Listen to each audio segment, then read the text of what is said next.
15, 10, 9, 8, 7, 6, 5.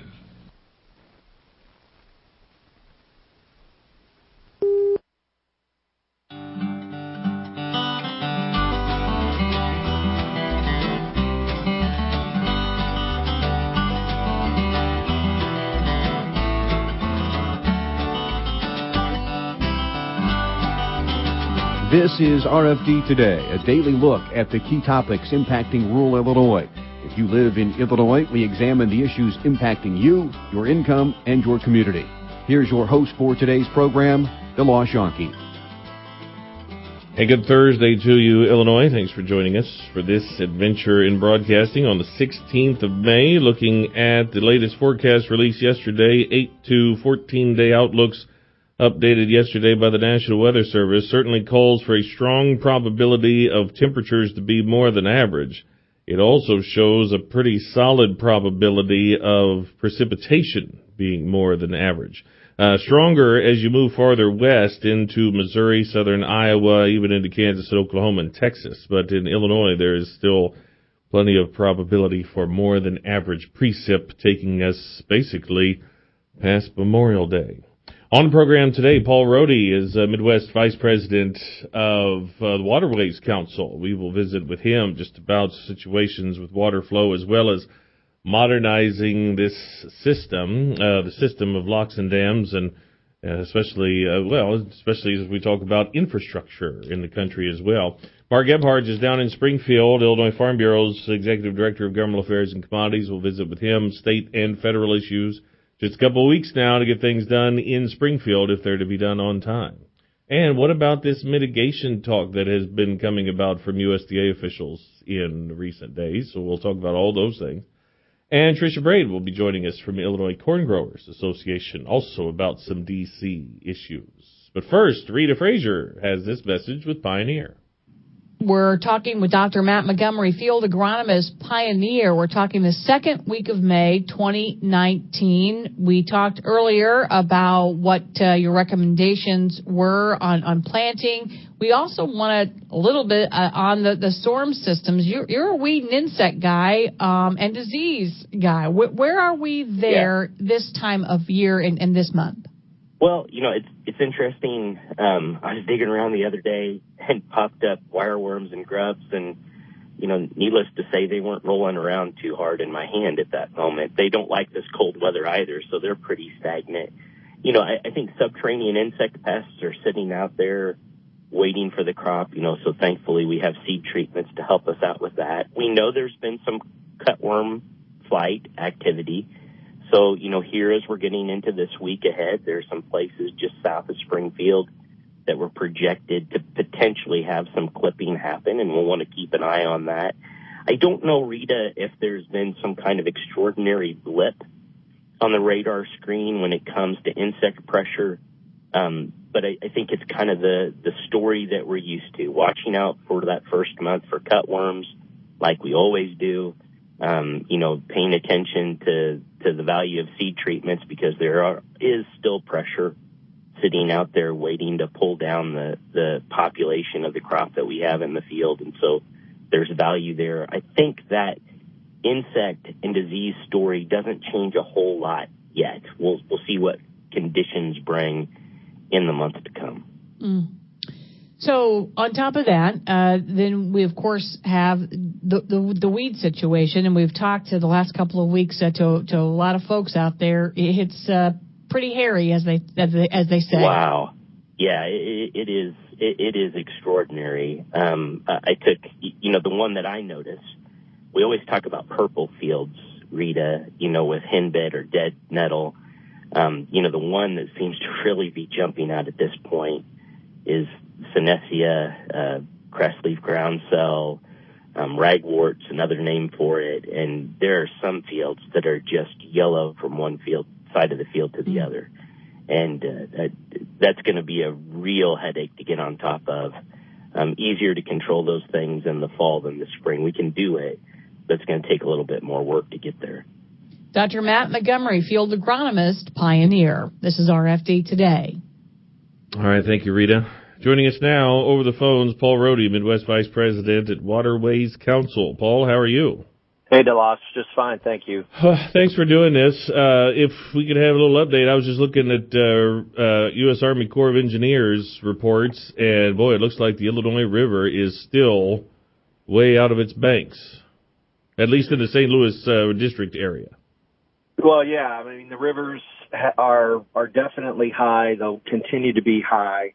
As far as the Illinois River, you're seeing minor to major flooding all along the stretch from Starved Rock, Lock and Dam to LaGrange.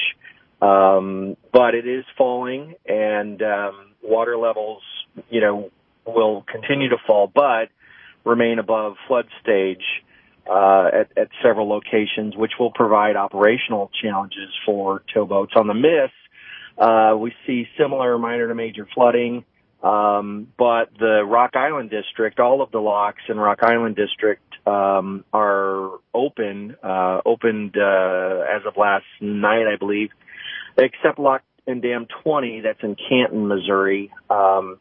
They're doing major cleanup. If you want to see some great photos of what high water can do when it starts to lower, check out Waterways Council's Facebook or Twitter feed, and you can see huge trees sitting on Lock 20. The debris there harkens back to the days of steamboats and the wild rivers that would, bring snags to put steam packets out of business. Well, they could create their own dams then. If you get a big enough tree in the right spot, that could divert water into other places where you don't want it to go, I imagine. Well, I mean, that's the way the Corps originally tried to tame these rivers is using, wood and wicket dams and really kind of a glorified beaver project. But, the high water challenges are just another reminder of, even though with all of the challenges in the industry about moving product by barge, it's still the most cost-effective, safest, environmentally friendly mode of transporting products. And that's why so many industries rely on it and prefer that. It's just amazing with my outreach to congressional staffers when we tell them about, the industry's 3 months behind because of high water. Usually tows are in St. Paul by May 1st, and they're certainly up in the upper by early to mid-March, Clinton, Iowa or so. And we're not seeing any movement. If you look at GPS, there's lots of material south St. Louis and south, not much yet moving on the upper. Of course, like I said, they're just now starting to open. St. Louis Harbor just opened midweek here. Well, that's tough, too, because if one closes, so if Canton, Missouri is stuck, then everybody's stuck, from that point on. I mean, there's no detours. Yeah, it's a system, and when one lock closes, you're right, the whole river essentially closes, and part of that challenge is because there's a single point of failure. And what I mean by that is, you've got one lock chamber at a dam, and you don't have any redundancy, so that single chamber closes, you've got no backup. The system was built in the 1930s, literally for capacity of steamboat traffic, and other parts of the river system, we've got twin 1,200-foot lock chambers. The Upper Miss and the Illinois are woefully behind times. Boy, I just saw one of the pictures of the trees that had to be moved out of the way. My goodness, that was not like picking.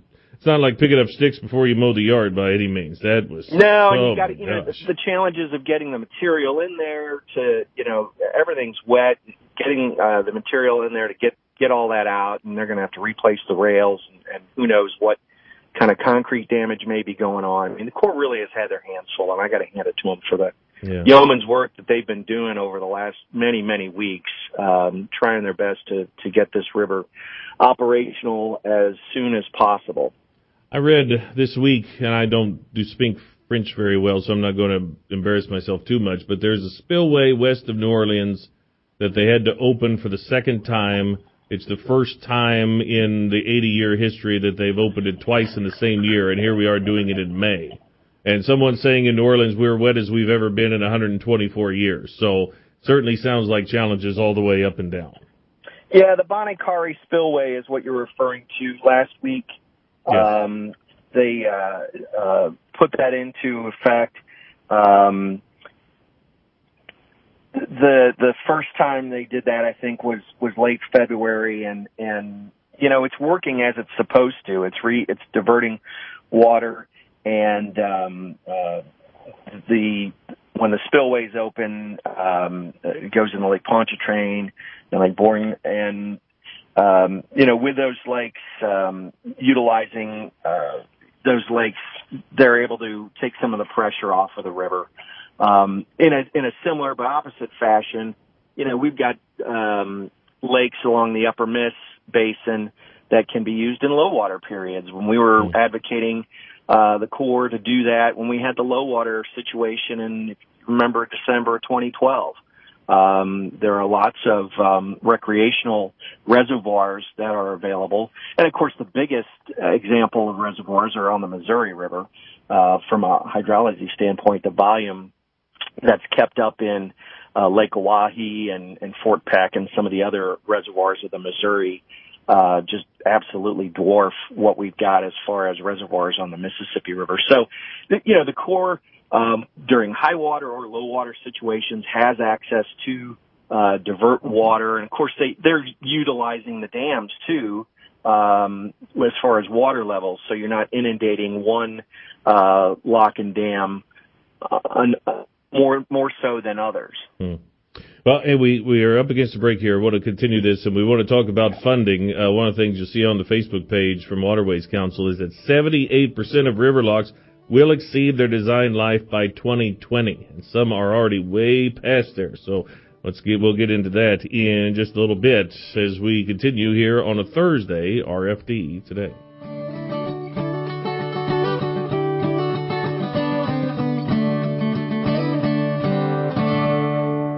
RFD Radio Network's DeLoss Yankee connects rural routes for you. DeLoss delivers essential farm and food-related news to our listeners. His witty voice has been heard on the air for more than 2 decades. Here's a bit about his rural roots. Growing up on a farm prepared me for my career. I try to know a little about a lot of things and let the people I interview be the experts. I've always wanted to be on the radio. I'm just happy to do what I enjoy. Be it routes or roots, RFD Radio, FarmWeekNow.com, and Farm Week keep you connected. From midnight snacks to holiday gatherings, food is a part of our culture that brings us together every day.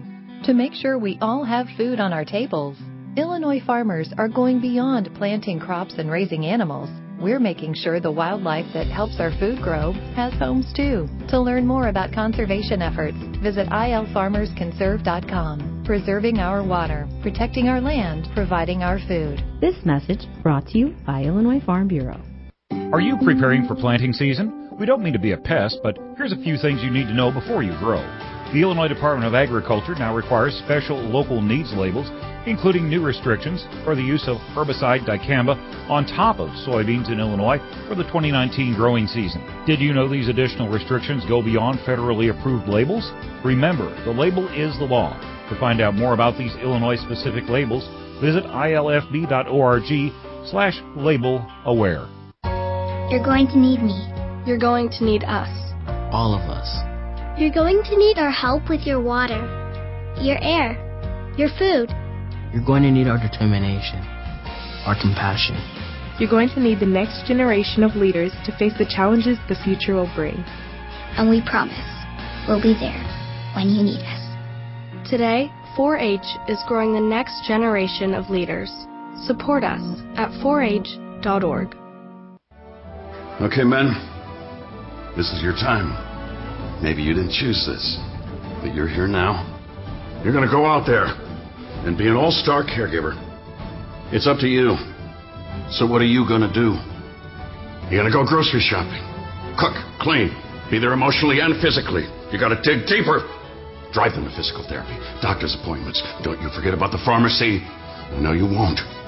Because that's what caregivers do. Don't give up. Don't ever give up. This is your time to show the world, your family, and yourself that you're tougher than tough. Now go out there and be the best caregiver this world has ever seen. Caregiving is tougher than tough. Find the care guides you need at aarp.org/caregiving. A public service announcement brought to you by AARP and the Ad Council.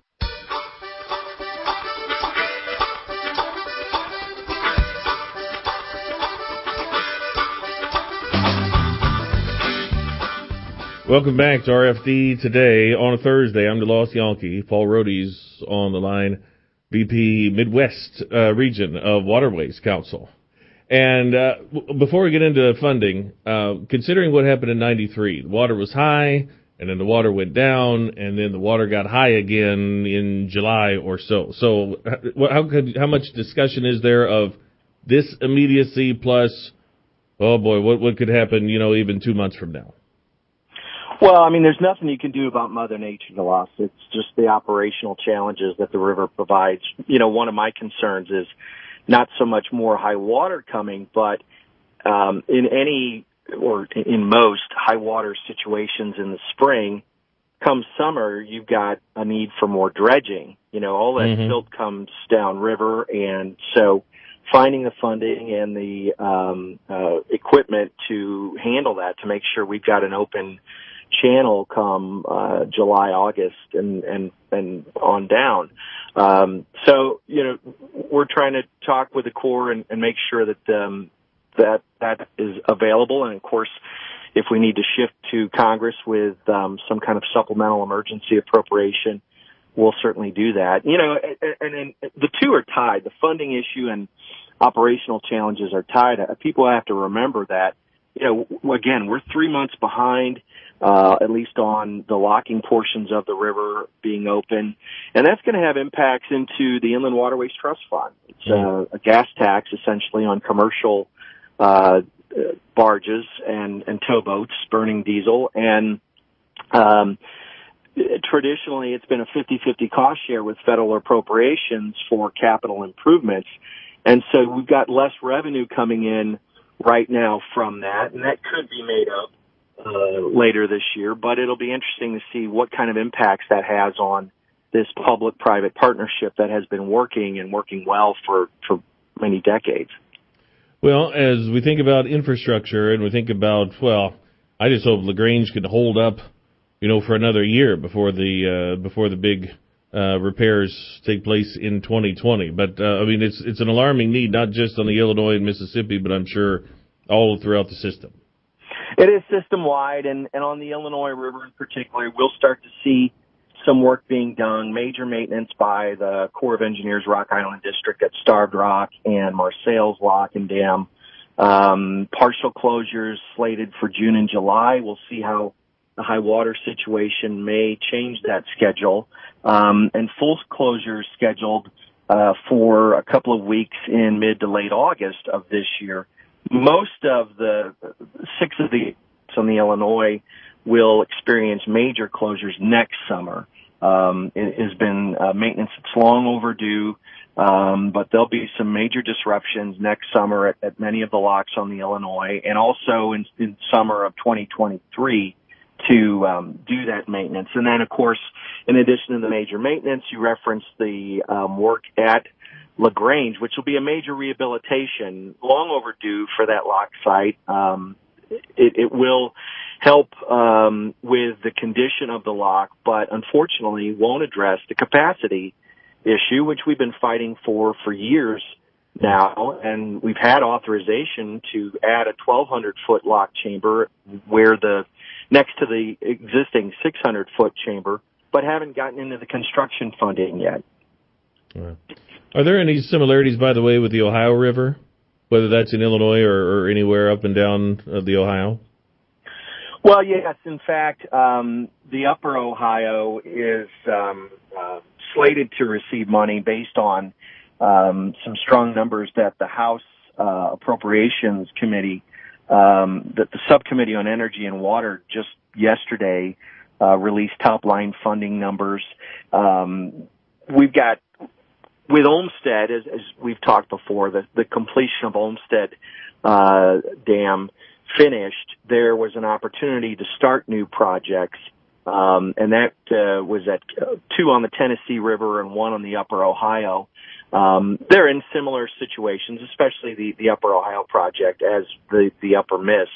80-year-old locks that are undersized, and so that replacement project is underway and will be finished relatively soon. And then the next one, at least as far as industry priority goes, is getting into the Upper Miss and the Illinois rivers.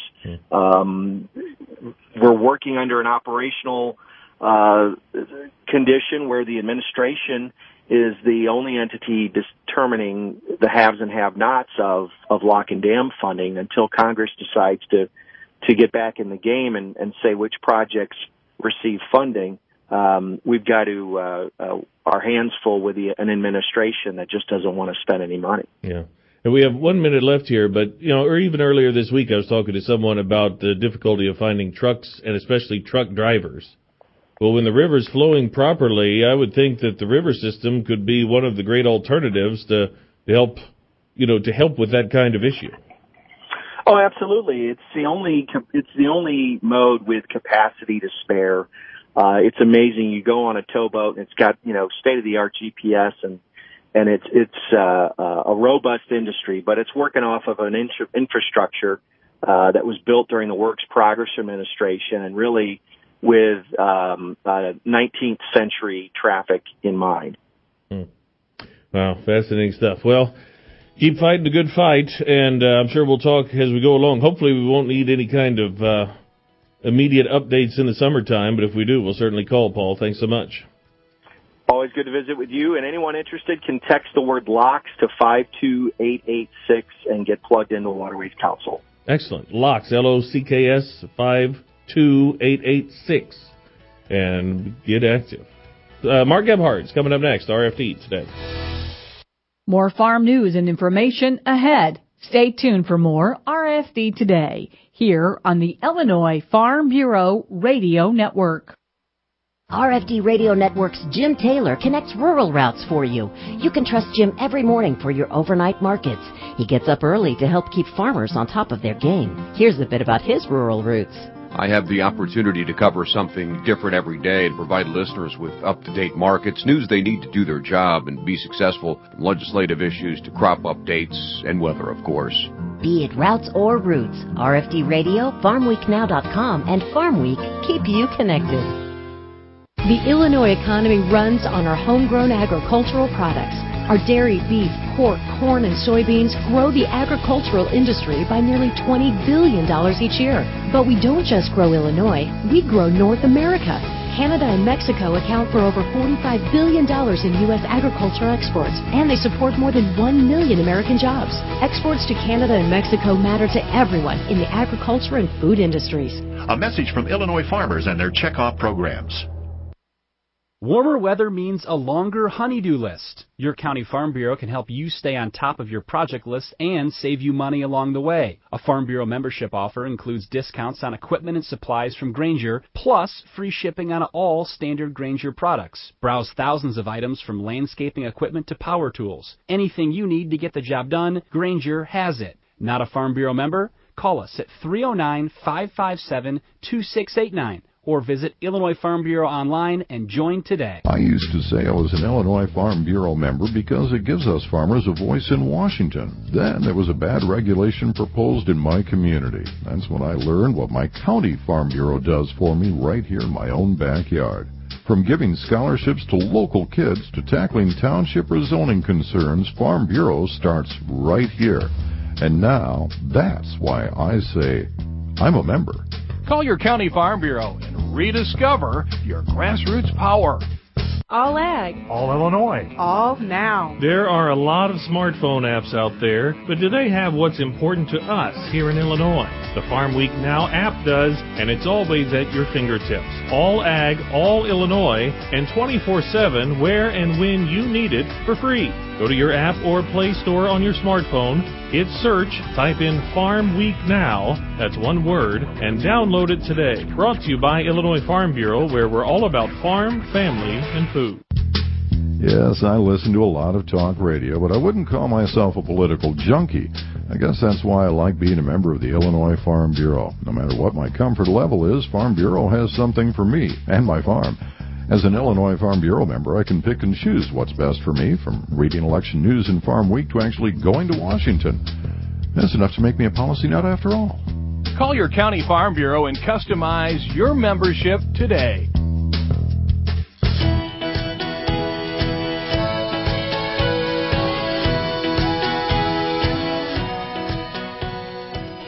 Welcome back to RFD today on a Thursday. I'm DeLoss Yankee. We always talk beginning of the month, but we have so many pressing issues.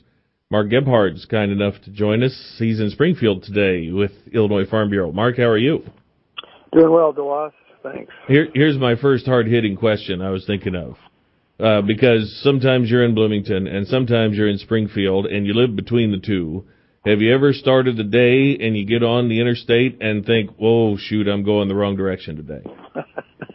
No, I haven't done that, but I will admit I have driven by an exit a time or two because I was either on the phone or whatever. So, but yeah, it does happen. Yeah, I could see that. Now the next question, I'm guessing you don't have an answer to, but I'm sure you have been asked a lot just in recent days because there's plenty of talk from D.C. about a mitigation package that I'm sure you don't know any details about, but I'm also guessing you're asked about it quite a bit.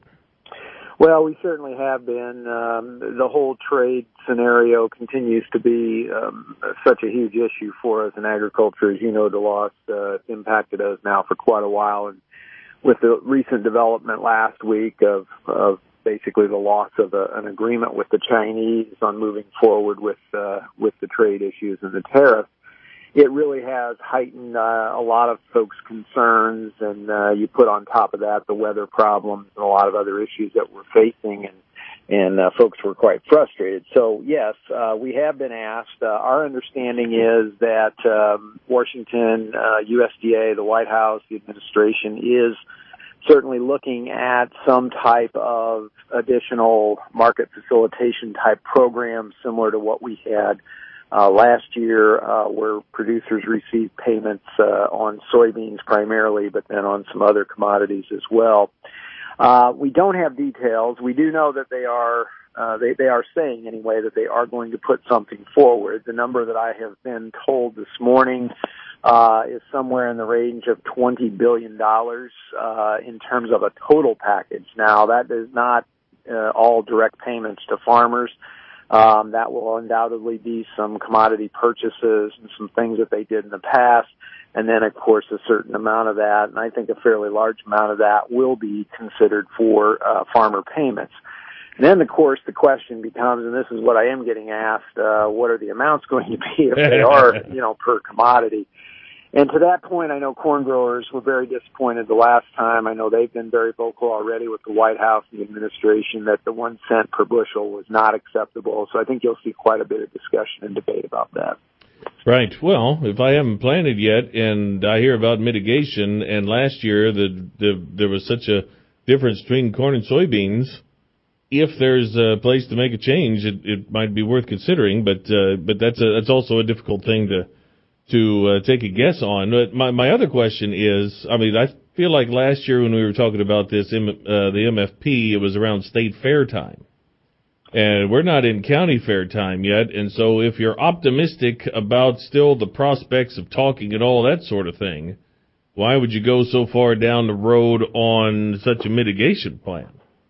Well, I think that this signals a couple of things. I guess what we're hearing and what we're sort of seeing unfold here is, unfortunately, I think it may take a little while before you get both countries back at the table between the Chinese and the United States. And, we only say that again from the things that we've heard that with the breakdown in the talks that occurred last week. I just think it's going to be a little bit of time. How much, I don't know, but I think it's going to take a while for those two countries to come back. So you have that timeline issue. And then I think the other part of this is that the administration, President Trump, certainly wants to send a clear signal to the Chinese government that they are not going to let farmers suffer, if you will. They're not going to let this situation put undue pressure on the agricultural side of our business and in our country. So I think they're trying to send a very clear signal that they're going to take care of things on that side of the equation. That in and of itself sends a message to the Chinese that, okay, again, if we're going to try to make this a prolonged thing, does that help or hurt the Chinese situation? So there's a lot of gamesmanship here. There's a lot of moving of the chess pieces, and I think this is one of those chess pieces that the administration is certainly looking at from that standpoint. I feel like one of the side issues of we want markets, not payments, is when you have markets, you just trade. When you have payments, you have people who are already anti-ag saying, hey, where are these tax dollars eventually going? And you're like, this isn't what we want. This is not what we're asking for. Well, and that's a great point. We're already starting to see a little bit of that, and I think we'll see a lot more of that once a program is announced, as you've indicated from, if you will, the general public and people that are concerned about, again, why is agriculture getting some relief here and maybe other business sectors not? So that's one side of the equation. To the issue of we want trade, we at Illinois Farm Bureau, and we have conveyed this to the American Farm Bureau Federation very strongly. I know they've had communications with the White House and USDA to this point as well, that we do want trade. And beyond the Chinese agreement, there's 4 or 5 other things, as you know, DeLoss, that we've focused on. One of those, of course, is the USMCA and the ratification of that agreement. And a big part of that are the Section 232 tariffs on steel and aluminum, that they must be lifted for not only the U.S. to ratify the agreement, but for Canada and Mexico to ratify it. The good news here is we've seen some things this morning that indicate that there is progress being made on those Section 232 issues. So we can certainly hope that that continues, and I think that gets us closer, if we can work our way through the political issues in the House and get a bill actually called to ratify. We get us closer to that ratification of USMCA. Well, that'd be nice. That would be real nice, actually. All right, hang on. We need to talk state issues with Mark Gebhardt in just a second here on RFD Today. Farm Week and FarmWeekNow.com journalist Dina Stroish connects rural routes for you. From the Farm Bill to crop insurance to GMO labeling, her expertise is apparent in the stories she reports. Here's a bit about her rural roots. I get to meet interesting people and share their stories, and I get paid to do it. I cover ag policy and really enjoy keeping the farming community updated on these important issues. Be it routes or roots, RFD Radio, FarmWeekNow.com, and Farm Week keep you connected. If you're in the mood for some sprucing up, you're in luck. From big to small or farm to front yard, your Illinois Farm Bureau member discount from John Deere is ready and waiting to help. It's easy to think green when it's the Rewards Loyalty Program with savings on equipment, special parts, and home and workshop products. Whether your tasks involve mowing, planting, or cleaning, you'll be set for whatever your work requires. All you need to do is sign up, have your membership number handy, and go to johndeere.com/Farm Bureau. Let's check the markets on the RFD Radio Network. I'm DeLoss Yankee. Higher again. Yesterday we started strong. We ended higher, but we certainly came quite a bit off those highs. Today, though, 6 to 7 for corn, 5 to 6 for soybeans. July corn up 7.5, 377. September up 6 3/4, 385. December up half a dozen, 394 3/4. That's a penny and a half off the high. July soybeans up 5.5, 841. August up 5.5, 847.5. November up 5 3/4, 865.5. That's 4 1/4 off the high, and almost 8 off the low. July wheat up 12 3/4, 461.5. June hogs down 55, 91.27. July down 40. June cattle down 30, 109.37. August down 17. DeLoss Yankee, RFD Radio Network.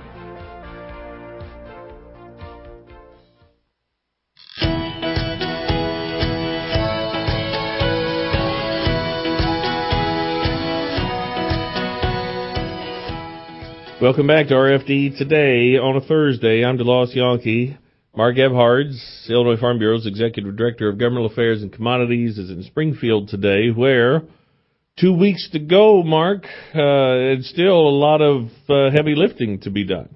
Yes, we certainly do have a lot yet to do, and as you indicate, we are in the stretch run. The session scheduled to end the end of May, and so, about a little over 2 weeks left to try and get a whole host of things done. The biggest issue is, I think, that I would just share with the listeners. Of course, they know we have to get a state budget put together and passed before they leave town. And along with that, the other big focus has been a capital bill. And that capital bill has a lot of folks wanting a lot of things. And along with trying to improve our infrastructure and roads and bridges and school funding and, improve broadband access and all these things that would be part of the capital bill, you have to figure out how do you pay for that. And there's a tremendous price tag with it. So we've been involved in a number of discussions around those various revenue sources. One of those has been the motor fuel tax. There is a bill that has been at least moved in the Senate. It is still under consideration as to how both chambers move forward with it, but that would increase the motor fuel tax substantially to 44 cents a gallon from the current 19. But along with that, there's other fees associated with license plate renewals, registration fees, and all kinds of things. Our board of directors has discussed this bill. We have concerns with it. We are not comfortable with that large of an amount. So there's a lot of things that we're trying to look at there. But also, in addition to motor fuel tax, you have issues like legalization of recreational cannabis, sports gambling, which is being talked about quite a bit again this morning. And then some other various sources as they look at taxes and how do they move forward again to fund a capital bill. So that's a really big issue right now, probably the biggest one in addition to the state budget. So to do that in 2 weeks, what's the alternative? Either we don't get all of our objectives done, or we continue session later to make sure we get our objectives done. Well, I think you have some options there. I don't think that anyone's desire is to go into overtime and go beyond the adjournment date of May 31st. That, again, causes a lot of other problems and issues when you do that. For one thing, it's costly to bring folks back and continue sessions. So I know that's not the preference of the General Assembly by any means to do that.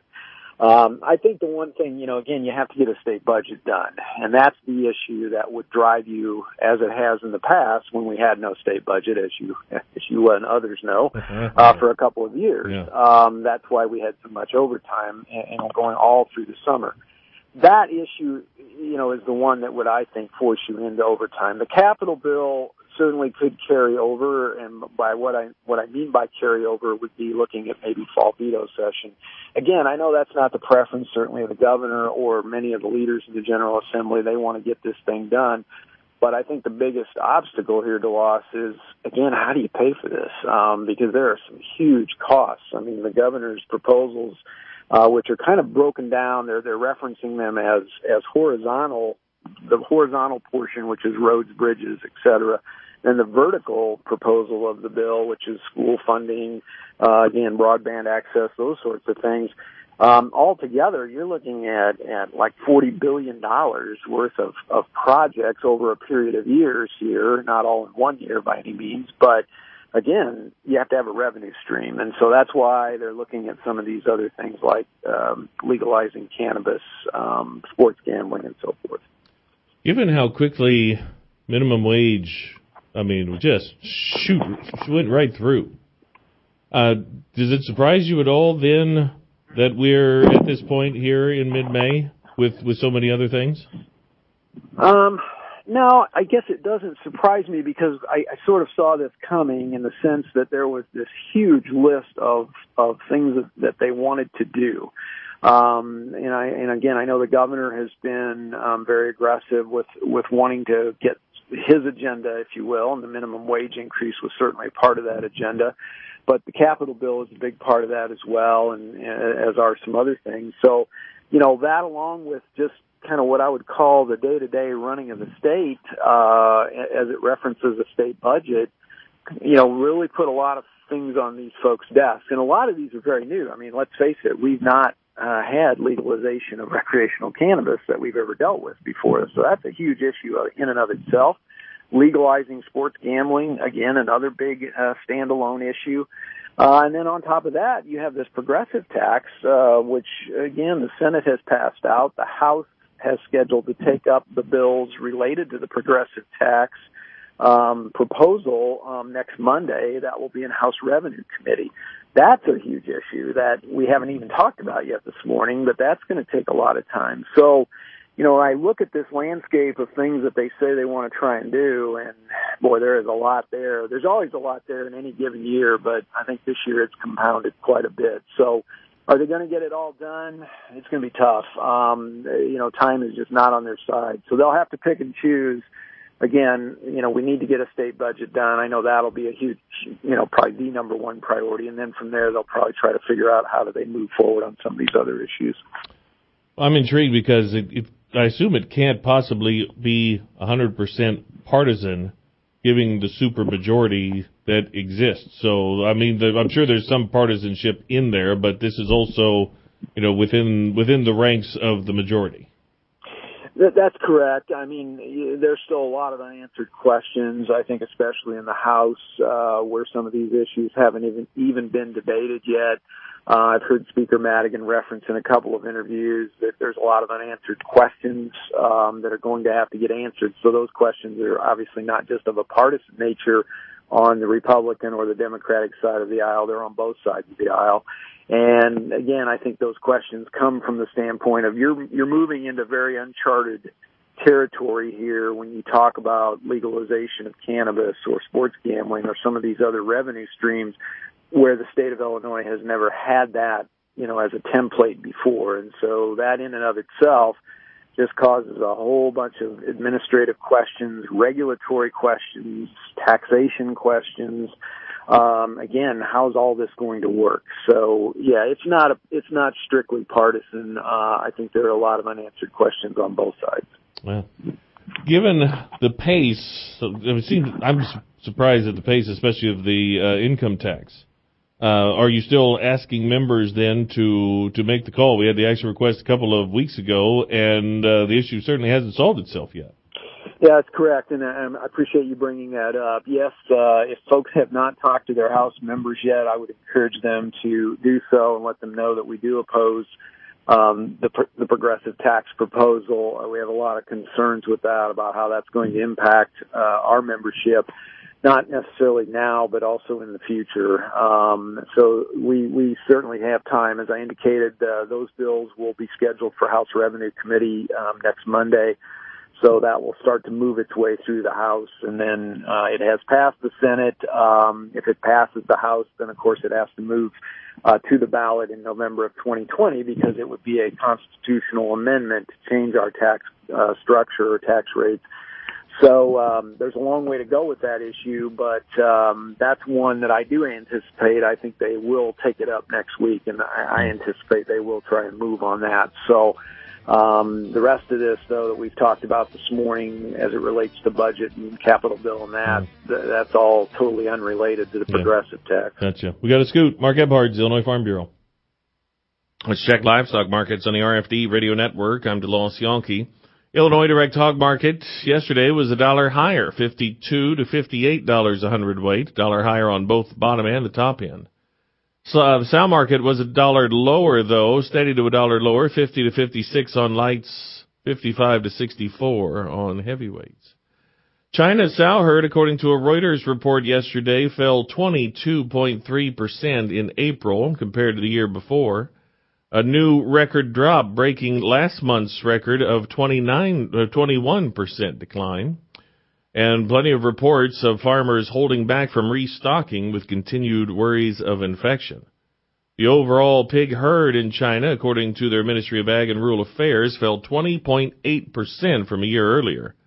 The country does not give total herd inventory figures. DeLoss Yankee, RFD Radio Network. How do people benefit from raising livestock here in Illinois? Rich Giebert, Illinois farmer, president of the Illinois Farm Bureau. Well, growing up on a livestock farm was always interesting, and I enjoy it more today than I did back then. But it did give me the opportunity to have a good work ethic, learn to get up in the morning, And that was difficult during my senior days at high school and college days. I had a tendency not to go to bed at a respectable hour.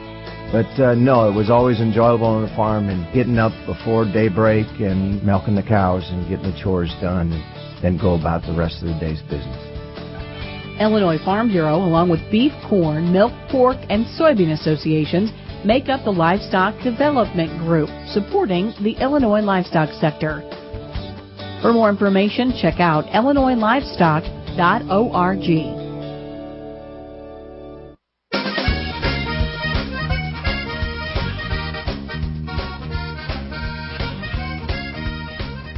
All right, welcome back to RFD today on Thursday. Joining us on the program now from Illinois Corn Growers Association is Tricia Braid. Tricia, how are you? Hey, DeLoss, I'm doing great this morning. What's going on over there? First of all, the lack of planting progress has to, well, you probably get a lot more calls that way with the lack of planting progress, but what's going on over on your part of the world? Yeah, so in the corn world, DeLoss, you bring up a good point here. The lack of planting progress, we know the current number is at 11%. We've had a couple of sunshiny, dry, windy days here, so maybe some folks are able to get out in the field before the next round of rain. So more broadly, though, we feel like we have a perfect storm right now facing corn farmers. And as a result of that, and really with the president announcing via tweet that there will be a second round of the market facilitation payments coming, Illinois Corn reached out to our members yesterday. We want to facilitate an opportunity for farmers to provide direct feedback to the White House and also to Secretary Perdue about what's happening on the farm. You may have seen the words yesterday and social, online, and Twitter, the hashtag "A penny won't cut it." And, we certainly understand the association supports policy that allows for payments to farmers to offset those losses that are directly tied to government actions that have interfered with the marketplace. And our members tell us, the loss, that they prefer market access over government support. But that said, we're entering our second year of prices impacted by the actions of the administration in this trade war. The situation is compounded by this perfect storm of other challenges.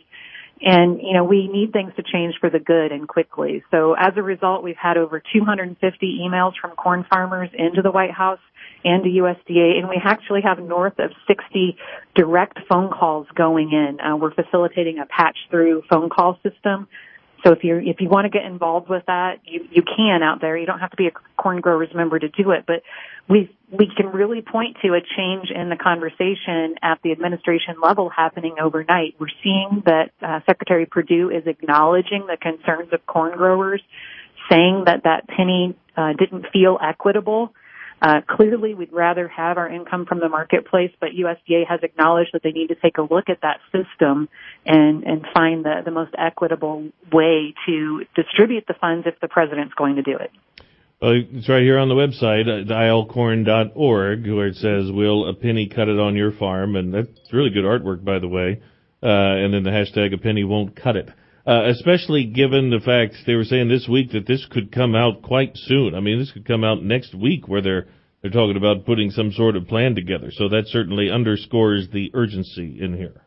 Yeah, you're right on it. So we actually had a call with our folks out in Washington, D.C. this morning, and we may even see something out of the administration as early as Friday this week, maybe early next week at the latest. And the numbers that we're seeing, we have some preliminary economic assessments here that since April of last year, when the tariffs were announced on China, or rather May of last year through April of this year, the sustained impact early on looks like a 20-cent per bushel average price loss for corn farmers. So last fall, that number was closer to 44 cents when we did the analysis last fall.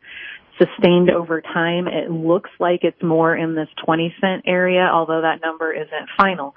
That's a big difference than a penny. And certainly there are other things impacting the price of corn right now. So we're really trying to get those economic numbers available to the administration. But what our folks in D.C. told us this morning is that those personal contacts are vital, and that the president values that. And if there's a way we can facilitate it, that's what we feel like our job here is at the Corn Growers Association right now. So like you said, visit our website at ilcorn.org, or you can become part of the automated system. If you text ILCorn, all one word, to 52886, similar to the Farm Bureau system, text ILCorn to 52886, and you can participate in that patch-through call system. It might take 20 minutes of your time, because you do end up either talking to a live person or leaving a message, but it is 20 minutes well spent. Okay.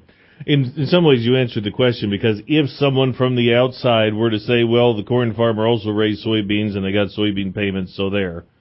I mean, you just outlined, though, the whole issue that's at stake here.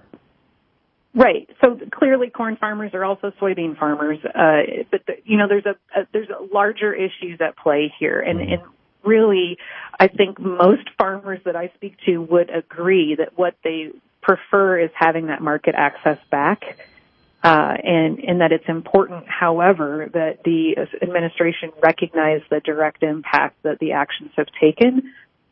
Clearly, many farmers support the actions to, get China to straighten up, if you want to put it that way, and how they treat trade. But as we're looking at this second crop year impact and this announcement coming prior to planting season for many people, there's some significant long-term implications that need to be considered. All right. And, by the way, on the website, go to ilcorn.org. It says, make this call by today. So this is an urgent request here from Illinois Corn. All you have to go is go to the website, ilcorn.org, and you see the headline, How to Call USDA and White House About the Penny Trade Aid Payment. Good stuff.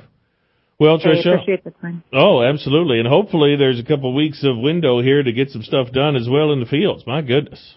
Right. What was it, back in 2013, I think the Ag Stats show that we can gain, 40% of the corn crop in the ground if we just get a few days. So let's do it. Let's do it, by all means. Tricia Braid, Illinois Corn Growers. Thanks so much, Tricia. Thanks, DeLoss. All right. And again, go to ilcorn.org for all the details about that. But yeah, this thing seems to be moving quite quickly.